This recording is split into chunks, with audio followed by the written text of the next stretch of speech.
Bonjour Michel Juvet. Bonjour. En Allemagne, le secteur de la métallurgie vient de conclure un accord visant à augmenter de 3,4% les salaires cette année. Alors au vu de la morosité ambiante européenne, c'est plutôt une bonne nouvelle pour les Allemands. Oui, c'est d'abord une excellente nouvelle pour les salariés de cette industrie, puisque cette augmentation de 3,4% est une vraie augmentation. L'inflation étant à zéro, c'est une augmentation en termes réels très importante qui va les encourager à consommer.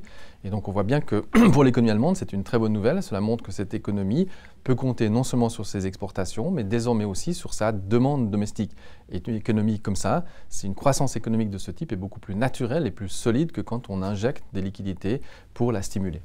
Alors les Français qui lancent une réforme du dialogue social pourraient également s'inspirer de cette décision. Oui, je crois que c'est important de regarder ce qui se passe en Allemagne et de constater que, comme toujours, pour avoir des salaires en progression, il faut d'abord en amont des choses plus importantes, c'est-à-dire des conditions cadres qui font que les entreprises ont envie d'investir, ont envie d'engager des collaborateurs, et qu'ensuite, la croissance venant, les bénéfices venant, on peut ensuite augmenter les salaires à la fin et redistribuer cette croissance. Ce n'est pas le processus inverse, malheureusement, ce qui est souvent compris comme ça en France. Alors aux États-Unis, on observe également la même démarche, les salaires remontent. Absolument, et d'une manière générale, ils progressent parce que la croissance économique est là. On a eu encore récemment Walmart, le grand distributeur américain, qui a fait monter le salaire horaire nettement au-delà du salaire minimum pour les mêmes raisons, parce qu'il y a de la concurrence, parce que la croissance est là, les bénéfices progressent et il faut attirer des nouveaux collaborateurs. Donc je crois que ce modèle est un modèle simple à comprendre et que les pays voisins de l'Allemagne doivent bien l'absorber, ce modèle-là. Et donc l'Allemagne reste un modèle et je crois qu'il faut vraiment que ces pays comme la France, l'Italie comprennent que la rigueur allemande développe des effets positifs. Cela permet de générer la croissance, créer des emplois et faire monter les salaires à la fin.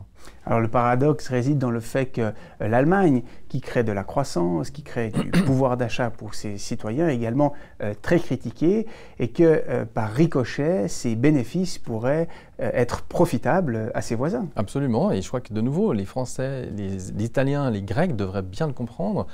Quand le citoyen allemand voit son salaire augmenter, il consomme, mais il consomme aussi des produits français, des produits espagnols, italiens ou grecs, et donc il transmet sa croissance aux autres pays. Je pense qu'il faut vraiment que ces pays apprennent à avoir un peu plus de respect par rapport à la politique économique et par rapport à ce que fait Angela Merkel.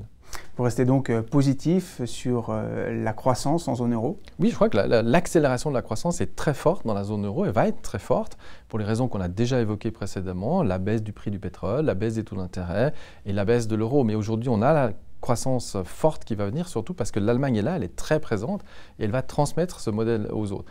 En revanche, je suis plus inquiet sur le processus de réforme, car comme toujours dans la zone euro, quand la croissance revient, le politique réduit sa capacité à adopter des réformes. Et la France est au pied du mur sur ces réformes et on voit bien qu'avec le retour de la croissance, elle a envie de réduire son processus de réforme, malheureusement.